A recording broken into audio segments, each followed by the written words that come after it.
मोज़ेज़ा मेरे आका का, मोज़ेज़ा मेरे आका का, मोज़ेज़ा मेरे नबी का, कह दिया तो हो गया।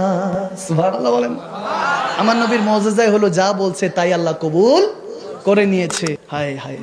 এইভাবে হযরতে ফারকাদ রাদিয়াল্লাহু আনহু সাহাবায়ে রাসূলদের নামের জন্য বলার চেষ্টা করি যাতে মুখস্থ থাকে। আমাকে একজন ফোন দিয়ে বলছে, হুজুর অমুক মাহফিলের মধ্যে আপনি একজন সাহাবার নাম নিছিলেন, বলতেছে ওনার নামটা ভুলে গেছি, একটু কঠিন অনেক সময় হয়ে যায়। যে বললাম জুলিয়াদাইন, সাহাবায়ে রাসূলদের নাম জুলিয়াদাইন। আমার নবী বলেছেন হে লম্বা হাতওয়ালা। সুবহানাল্লাহ। হাতগুলি লম্বা ছিল তো, বলে হে লম্বা হাতওয়ালা।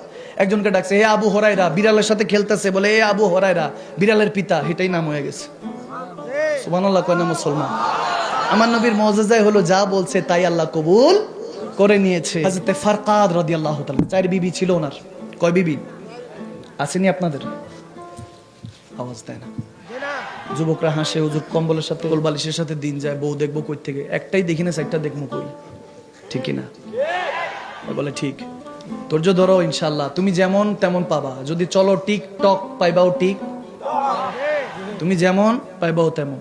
তুমি যদি ভালো চলো তোমার জন্য আল্লাহ ভালোটাই রাখবে ইনশাআল্লাহ। হাদিসটা আমি শেষ, বাইহাকি শরীফে হাদিসটা, ফারকাদ রাদিয়াল্লাহু তাআলা এর হাদিসটা শেষ বলছি। হযরত ফারকাদ রাদিয়াল্লাহু তাআলা 4 বিবি ছিল। ওনার শরীর থেকে সব সময় সুগন্ধি আসতো, সব সময়। তো ওনার স্ত্রীরা চিন্তা করতেন উনি কোন আতরটা জানি ব্যবহার করে। আরবের মধ্যে এখনো খুশবুর প্রসিদ্ধতা আছে, খুশবু লাগানোটা পছন্দ করে, সুগন্ধি ব্যবহার করে।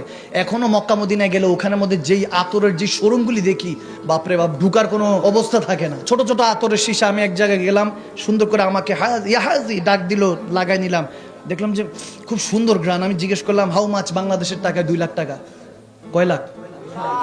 আতরের শীষে এতটুকু নিবেননি আপনি? কোন দুঃখে? ঠিক কিনা?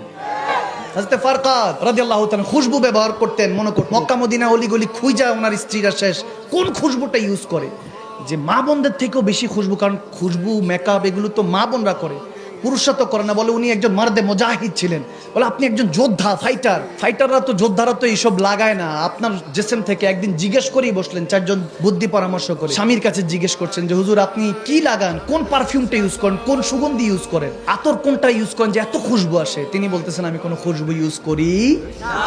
সুবহানাল্লাহ। বলতেছে কি বলেন, কিছু ইউজ করেন না? তাহলে এত সুগন্ধি, যেদিক দিয়ে যান সেদিক দিয়ে সবাই বুঝে যে এখান দিয়ে হযরত ফারকাদ হেঁটে গিয়েছেন। সুবহানাল্লাহ বলে।